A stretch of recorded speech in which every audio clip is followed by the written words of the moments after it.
Hello and welcome. Today we're going to be addressing the first 2 years on the psychosocial perspective. So to begin with, we're going to be focusing on how caregivers should respond to toddler tantrums. That'll come up. We're going to look at infants' temperamentality and personality. We're going to look at attachment and emotion, and it should be a pretty interesting chapter.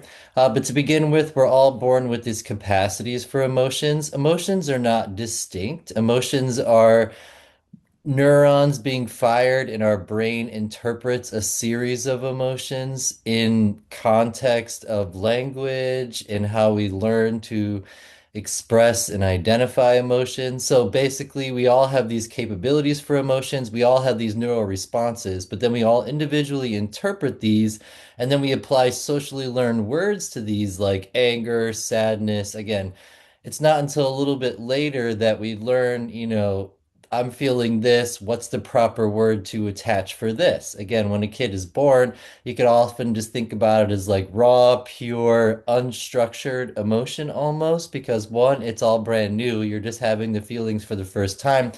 But then you also, aren't really capable of stepping outside of your head and asking yourself how I'm feeling. So again, whenever we're talking about little kids, remember they're always stuck in their own heads. And even as an adult, it's very hard to get out of your own head, even if you're super emotionally developed, to be able to step outside the box in those moments is often hard.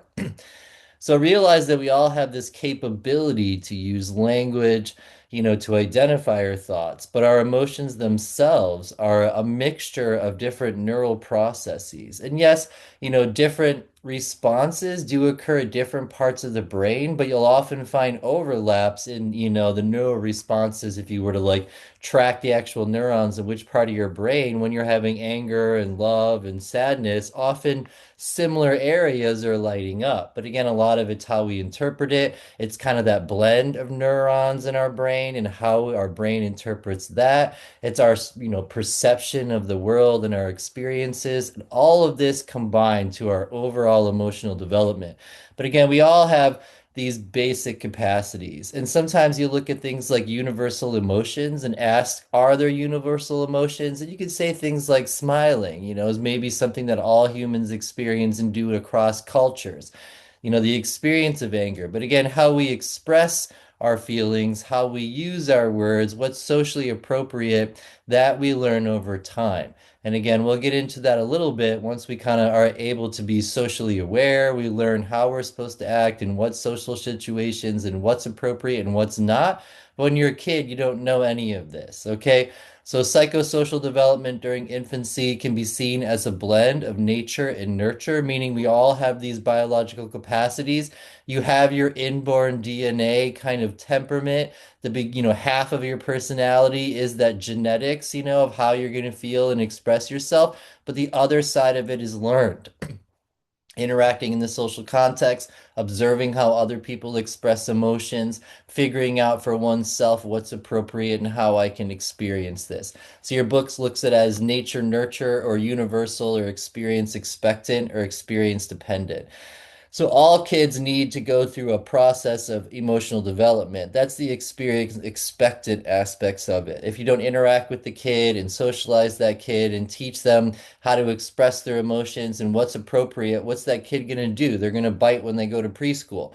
So again, you have to teach a kid and structure their emotions so that they can be around others, be in a school environment, for example, and understand the rules. But again, it takes a long time to socialize kids to know the rules so that they can, understand how they're supposed to act in the social context. Those are the experience dependent aspects, how culture, the social context, your exposure to the education system, whatever it might be, how that structures your behavior. How does the family system structure your behavior? Okay. All right, so at birth, all babies are have this distress or contentment expression. About 6 weeks, you get the social smile. 3 months, you delve into laughter, curiosity. 4 months, you get these full responsive smiles. 4 to 8 months, they start experiencing that anger. And then, 9 to 14 months, they start to develop the fear of social events, strangers, separation from caregiver. 12 months, fear of unexpected sights and sounds. And about 18 months, the beginning development of self-awareness, pride, shame, embarrassment. So, at first, Comfort predominates. Newborns are content and relaxed when fed and drifting off to sleep. Do we all seek out comfort? Is that an emotion, or is that just, an experience? How do we have that kind of balance and happiness? And so newborns, of course, when they got what they need and they're falling asleep, they're all good. But then what happens when they're awake? Again, these babies, they're just staring out at the world, wanting stimuli, but then sometimes they cry. We might not understand why. So again, discomfort is also part of the newborn's daily life. They cry when they're hurt, hungry, tired, or frightened, such as by a loud noise or a loss of support. Babies, again, are very sociable at birth. They want stimuli. They want to go seek that out. They're looking at people's faces. They see people smiling. They try to imitate that smile. In about 6 weeks, you start to see this smile come out. The book discusses by about 3 months, colicky babies, that tends to subside. And, as long as the baby's needs are taken care of and they're socially interacted with and held and they're getting their comfort, you'll see the happiness increase, often expressed by a fleeting social smile evoked by a human face at about 6 weeks. By 6 months, infants smile more broadly and quickly at people than they do at toys. Again, your book gets into a great discussion of how it's built into us to be mostly into people. That's what interests us the most. That's why babies really like faces, and they really like the faces of the things they get used to. So again, you can hold a picture of a flower or a picture of a face, and what's the baby going to stare at most? The baby's going to look at the face more often. Okay, they smile especially at their mothers and vocalize more with their fathers. The book does get into a discussion of gender roles and, do babies and children interact with their moms and dads differently? That's again a nature nurture discussion. How much of that's biological in nature? Do mothers and fathers actually interact with their kids different biologically, or is that a nurtured thing? Are fathers made to be playmates and mothers these caregivers where they go to for comfort? Or do babies just kind of learn this over time? Is a really good discussion. Regarding joy, anger, and sadness, laughter and vocalization builds in the first few months, often in tandem with curiosity.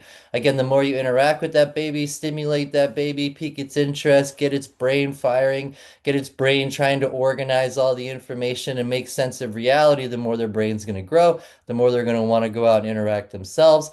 A typical 6-month-old chortles upon discovering new things, particularly social experiences that balance familiarity and surprise, such as the dad making a funny face. And again, getting into these gender stereotypes, what about the mom making a funny face? But again, your book gets into a good discussion of that. Anger is notable at 6 months, usually triggered by frustration. Again, why are you angry when you get into later psychology? Because you probably don't get what you want, or you're frustrated, or something like that. So then, is a natural reaction biologically to go to anger, or is that a learned process? Again, a whole discussion of nature nurture. In infancy, though, anger is a healthy response to frustration, correlating with persistence and problem solving. But again, it's how we structure this anger and learn to cope with our emotions and get our emotional development over time that really helps that part of our brain grow. Sadness also appears in the first few months, indicating social withdrawal instead of a bid for help. Fearings and anxiety. Fear begins with unexpected events, such as fear of falling or of loud noises, but it soon involves human interaction. Being frightened of a thing, not just an experience, depends on three factors according to the book: awareness of a discrepancy, inborn temperament, and social experiences. And then the book says two kinds of social fear are typical, increasing from the middle to the first year. And we usually focused on separation anxiety, when children cling and cry when a familiar caregiver is about to leave. And then it says some separation anxiety is typical at age 1, intensifies by age 2, and then usually subsides. And then there's stranger wariness, this fear of unfamiliar people, especially when they move too close too quickly. Again, as kids, do we get used to the things that we like and we get comfortable? Think about how you are in your own life. Isn't it nice when you can go home into your own bed and your own couch and your own TV? You know what I mean? Tantrums. Emotions take on new strengths during toddlerhood as memory and mobility advance. And y'all have probably seen temper tantrums and what they look like, and it just looks like a normal human completely out of control. But again, it's us socially labeling that as out of control. These are just kids full of feelings, maybe don't know how to properly direct it, maybe don't know how to properly identify what they're feeling, and then talk about their feelings and have a conversation like, I feel angry because. Often kids that are 4 haven't figured out how to like sit down and be like, okay, instead of freaking out right now, I'm going to talk and use words. I feel angry because you took my toy. Instead, what do kids do? So reactions become very focused, targeted toward experiences that are infuriating, terrifying, or exhilarating, like someone taking their toy. Both laughing and crying are louder and become more discriminating. Outbursts of uncontrollable anger are typical before age 2 and gradually become less frequent. But again, what does it mean to be uncontrollably angry?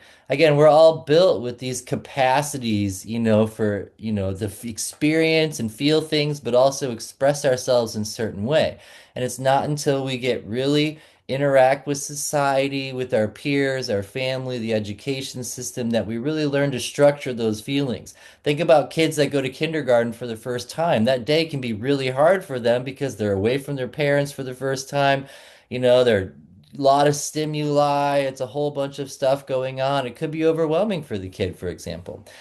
Often though, if these serious, what we could define uncontrollable or very super expressive tantrums do occur, and they become destructive and persist. This could signifies, a time where maybe we need some interaction. The kid could be in trouble, and it could also be a child giver that maybe could, use a little help, some skill training, whatever it might be to work with a child. Okay, toddlers are famous for their fury, and our teenagers also. That's also a good discussion. Are humans that are older also? Do we ever really stop having temper tantrums? How many of you have had a fight with like your significant other recently? You just found yourself freaking out. You didn't even really know why. You can deal with it better now, and you can identify what you're going through now, but I bet you probably had some experience in the last year where you just kind of acted uncontrollably. Eh? So again, it's over time that we develop this ability to identify our emotions, realize what we're feeling, and then focus this in a more positive way. But as a toddler, they haven't quite figured this out. So when something angers them, they might yell, scream, hit, and throw themselves on the floor. But what do humans do? Look at domestic violence. One out of like three women experience some kind of violence like that. So again, as adults, have they mastered it? So it's a lifelong, ongoing process, a developmental process. And again, it's all about society too, structuring and teaching people like you should not hit women. Okay? Logic is often behind a toddler. They haven't developed that part of their prefrontal cortex where they have higher level executive functioning and theory of mind where they can put themselves in somebody else's shoes yet. This is something that develops over time. Okay, so don't expect a toddler to be able to make sense of reality and completely understand what they're feeling. Okay, and again, it's if adults tease people, these toddlers, or get angry, it often makes it worse. And your book has some pretty good examples of what happens on that. But parental insistence on obedience often exaggerates the tantrum, and you can get into things like reinforcement. If you're just yelling and screaming at a kid for having a temper tantrum, are you teaching that kid the proper behavior that you want them to, express? So how do you use positive reinforcement to get a kid to not have temper tantrums anymore? That's the kind of questions we should be asking, okay? Temper tantrums are also affected by biological processes such as hunger and tiredness, also things in the social context, such as unexpected and unwanted demands that cause anger, like somebody taking your toy, and when you haven't learned to share yet. Again, learning to share. If you haven't learned to share yet, you get to preschool, all of a sudden, you might have some sharing problems with your kids. That's totally natural. The kids have to learn to share. They have to learn to be like, deal with the emotion of what happens when they no longer have that toy in their hand. They have to deal with the jealousy of watching some other kid play with their toy. It's a big involving process. So regular teen routines, though, such as certain time for meals, same time for bed and play, that tends to help kids feel like their life is under control. So having a nice, predictable life is also a good way to help with temper tantrums. The development of self-awareness and social awareness, again, this really starts, age 7 to 12. It really kickstarts in, junior high and high school. And then in college, and by the time you're age 25, this is when the physical processes are in place for you to truly have, a good introspection and also be able to be aware of others in the social context, what they're thinking, how to move around in the social world, how to pay your bills, how to get by, how to, deal with your coworkers at work. But this, again, takes a long time.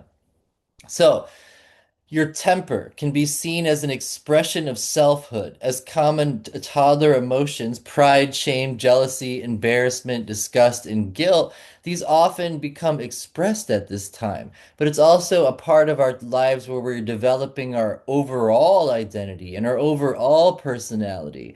And your emotions motivate you and, cause you to act in certain ways. You express your emotions in the social context. You also individually have to reflect and use your cognitive skills to think about what am I feeling? What do I want? How do I get what I want?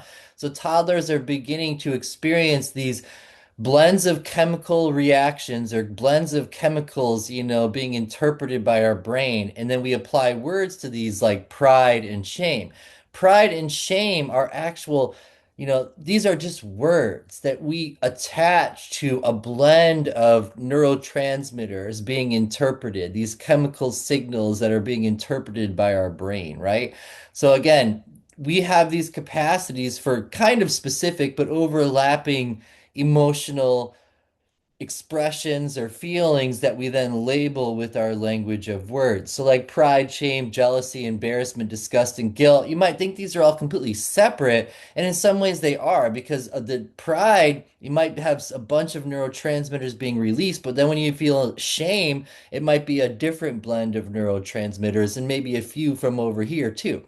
And so, again, when you kind of delve into the neuroscience of emotions, which is a little bit later in psychology, that's a super interesting thing to look at. But that's why I keep kind of focusing on these are just social words that we apply to identify and express how we're feeling. And our feelings are really just a blend of neurotransmitters in our brain interpreting that. Okay. But these emotions begin with inborn sensitivities. A lot of how you feel in life, again, a lot of that's genetically influenced. We're human. There's a sense of feeling and existing and being a human, that's innate in us that, definitely comes out the more we get out into the entire world. And the more we interact with the world, the more we interact with our friends, our coworkers, that's when the self really develops and we become aware of who we are and we put parameters on our identity. Again, it's a little bit later classes when you study personality theory and identity theory and stuff like that, but that's the beginning of it. Who you are is also a blend of how you feel, not just the way you think, not just the groups you belong to, not just your talents, your skills. It's also about how you express yourself, how you feel on the inside, that kind of stuff. Positive emotions also show social awareness and learning, meaning that, our ability to express positive emotions, say thank you, please, try to make people feel good is also part of our need to belong to others. So we want people to like us, so we're aware that we want to present ourselves in a way that people like us. And then we're also aware of how others are feeling. So in addition to social awareness, another foundation for emotional growth is self-awareness, the realization that one's body, mind, and activities are distinctive from those of other people. So as we interact in the social world, become more aware of social awareness, we can form our identities to meet the expectations of the culture that we exist in. Okay, so as babies learn to crawl, walk, and then run, they emerge this sense of self, but they have to learn to express themselves in a social context. So they have to conform their behaviors, not have so many temper tantrums in order for people to get along with them, which will come a little bit later. Self-recognition, the book is in a good conversation about this, and when this really starts and what animals have this ability. But babies, can pass a rouge test, pretty quickly compared to other species on the world, like an elephant or something along those lines. By around 18 months to 2 years old, any pretty much baby can look in the mirror and realize who they are and that they're distinct and different. So when it comes to temperament and personality, I think of temperament as your genetic self. Think about your genetic self, the blend of your aunts, your uncles, your parents, your sisters, all that DNA, your ancestors going back millions of years. Half of you is kind of predetermined. You are a human and you were born a human, and so you have these natural human desires, motivations, emotions, all within the scope of humanity. Your vision cannot see as much as an eagle. You can't hear as much of a dog. You can't see as well in the dark as a cat with their reflecting tapetum. The human experience is limited to our humanity and what it's like to be a human. So again, we have these kind of predetermined you. So, do you have a true self? I always say you have a genetic self, and then you kind of have your social self or your multiple social selves, depending if you're the self yourself all the time or if you kind of change yourself depending upon who you're around. So, your temperament is usually like your inner self or your genetic self, or however you want to describe that, the biologically based core of an individual. Okay. Biologically based means your temperament begins with genes and prenatal determinants, the early manifestation of epigenetics. Eventually, the environment will influence your genetic expression. But of course, nature and nurture always interact. So even though you have this basic temperament, your personality is your temperament plus your thoughts, your cognitions, your personal observations, how you mimic and imitate other people, every experience you've ever had in your life that made you feel some way, and then, all the social context that you live in. How have people, agents of socialization, like your parents, your peers, your sisters, your brothers, the education system, your workplace, how have they structured who you are as a person? Think about how you conform to social norms. If you're a girl, do you wear your hair long? Is that actually how you want to wear your hair, or are you just conforming to social norms? And so, again, your temperament is like your core you, your biological you, and then your personality is like your core you plus all your thoughts, experiences, and then, how the social context, the social environment has shaped you over time. Okay? That's the easiest way I can break it down for you. When it comes to social bonds, all of us are obsessed with each other. When you interact with other people and you bond with other people, a neurotransmitter called oxytocin is released in your brain.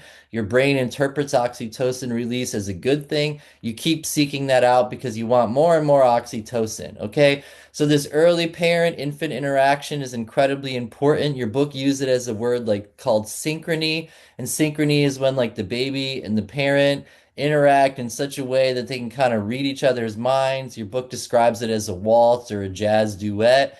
But again, as we interact with other people, okay, this influences, how we feel about how we feel. Because the more we interact with other people, the more brain rewards we get. Okay. And the more stimuli we get. So the more brain growth we get. Okay. So again, but we also get in tune with whoever we're with. So your book talks about how your ability to become socially aware even begins, at birth. The baby being in tune with the mom. If the mom is sad, does the baby become sad? And so there are like these correlations between that. So already it's in us to be able to like have empathy or sympathy toward other people, to put ourselves in their shoes. That doesn't really develop until a kid's like 7, and that's just the beginning of it. But the capacity is there. So we are all affected by each other, essentially. But again, that's the group behavior. We are humans. We are driven to be social.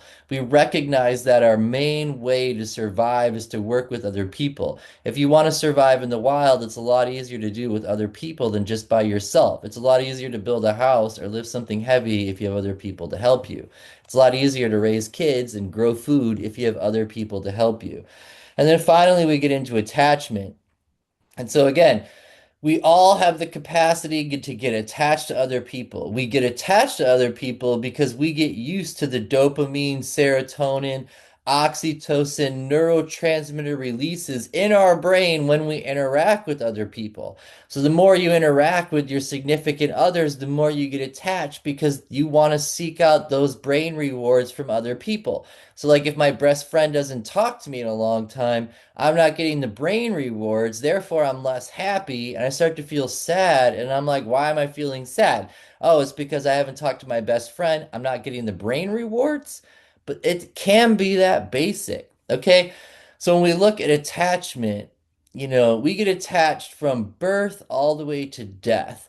And then your book breaks out the types of attachments. Your book looks at insecure versus secure attachment, and then it breaks down those different types. It breaks down secure attachment as feeling comfortable and confident. You use your caregivers as a base of exploration, but then you can go out into the world. And then it looks at insecure attachment as when you try to elicit a relationship from your caregiver, and then you don't get it. And so you start to freak out. And you might freak out in different ways, or you might become completely ambivalent, and that's a different type altogether. So to break it all down, infants with secure attachment type B feel comfortable and confident. The caregiver is a base for exploration, provides assurance, and enables discovery. The opposite reaction to secure attachment is insecure, resistant, or ambivalent attachment type C. Type C infants cling to the caregivers and are angry at being left. They do whatever seems to work to keep their caregivers engaged, which may be crying or refusing to let go.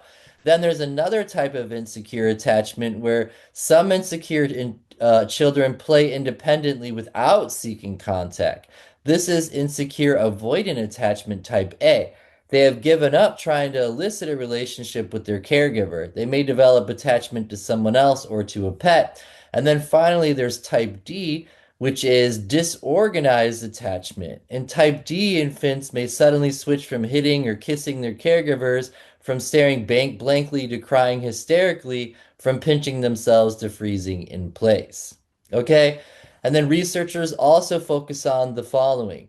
Two of the many signs of attachment can be seen by any observer: contact maintaining and proximity seeking. And think about your type. Do you try to remain contact or somewhere in the proximity? Okay. Exploration of toys. A secure toddler plays happily. Reaction to the mother's departure. A secure toddler notices when the mother leaves and shows some sign of missing her.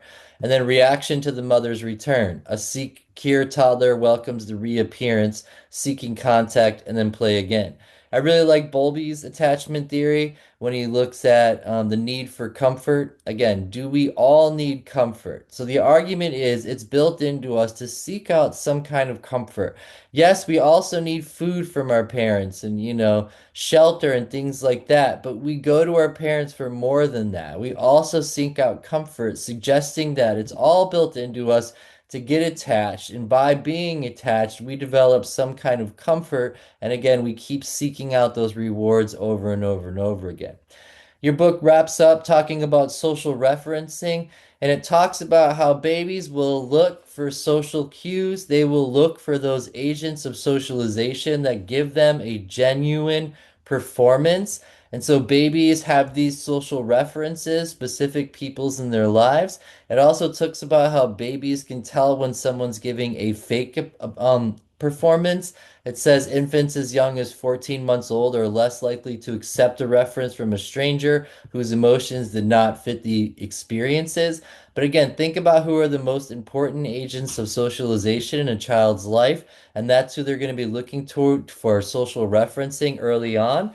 And then eventually you get into your peer stage, you'll start to look for peers as social references. Then you'll go to school, education system, you start to look at your teachers. You might look at, famous athletes, famous people as social references. This day and age, y'all are up on your social media. But again, that won't come until a little bit later. So when we get into theories of infant psychosocial development, according to Freud, the first year of life is the oral stage, so named because the mouth is the young infant's primary source of gratification. And again, as I've said with Freud, I like the unconscious theories. The rest of this is kind of because the infants are looking for a lot more than just food. They want to be held, right? That doesn't have anything to do with your mouth. So again, question everything that's being told. He also says in the second year with the anal stage, pleasure comes from the anus, particularly from the sensual satisfaction of the bowel movements, and eventually psychological pleasure of control of them. But again, we can look at it like we're starting to figure out how our body works. And so by about age 2, you're walking, you're learning to use a toilet, you're starting to figure out how to do sports, you know what I mean? You're learning to hit a baseball for the first time. So it's a lot more complicated from that. So again, I like unconscious processes for Freud. A lot of the stuff I dismiss beyond that. But again, a lot of what I've talked about today can be attached to psychoanalytic theory or psychodynamic theory. Think about the unconscious processes in kids, all these emotional processes, toddlers having tantrums. These aren't really conscious and conscious processes. The conscious mind isn't even developed enough to reflect upon the fact that they're having these emotions. They're just having them. And so again, Freud can be used to really account for a lot of those unconscious processes. And then again, according to Erickson, looking into stage theories, the first crisis of life is trust versus mistrust. You could apply that also to attachment theory. Are you developing secure attachments with others in the social context or insecure or avoidant? Um, then you could also but again, I criticize the stage theories through because again, we're not just going through trust versus mistrust from when you're a baby. You're trying to learn your language. You're trying to learn how to use your body. You're trying to eat without spilling it all over your face. Like there's a whole lot of other stuff that's going on here. Okay, but again, this idea of attachment and growing, that's good. And the second crisis, shame versus doubt. Yes, kids are learning their identity and experiencing emotions versus shame versus doubt. But if they don't like figure that out when they're two, are they totally in trouble for the rest of their life? So again, let's take some of these theories with a grain of salt. But the idea that kids do develop in stages is interesting. Again, so we have our raw emotions, then we start to use language. Once we start to use language, we can start to say, okay, this is how I'm feeling. Over time, our brain grows, we can reflect upon how we're feeling and then really discuss how we're feeling. So again, it's very complicated. For behaviorists, again, stimulus and response. When it comes to emotional and psychosocial development, we learn through stimulus and response. We learn what's appropriate. We learn what gives us rewards. We seek out our rewards. We learn to do what's appropriate so others will want to get along with us. Cognitive theory, we're looking at the structure of the brain and how it's developing over the time. We're looking at the organization of the brain, how the brain is mapping itself. So again, these emotions that you're feeling, your brain is creating structures, areas of the brain, neural processes that are going to be taking on this information.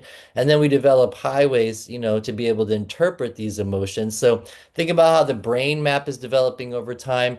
Think about how your schematic knowledge is being organized over time. Think about how compounding experiences enable your brain to be able to cope with situations better because it's more familiar. You get used to how to feel, your heuristics, your approaches, your strategies grow. So a lot we could talk about there. Evolutionary psychological theory. I've talked about that a lot today when I start talking about the biological development, how your temperament has evolved over time, how our personality is a blend of our temperament, all of our, experiences, but the core of us, that human side that's evolved over time. So again, as humans, we seek out others. That's built into us. We cry when we're not held. That's built into us. We cry out for food so that others will come find us. That's built into us. Okay. So you could go on for days there. But hope you guys enjoyed this. And yeah. All right.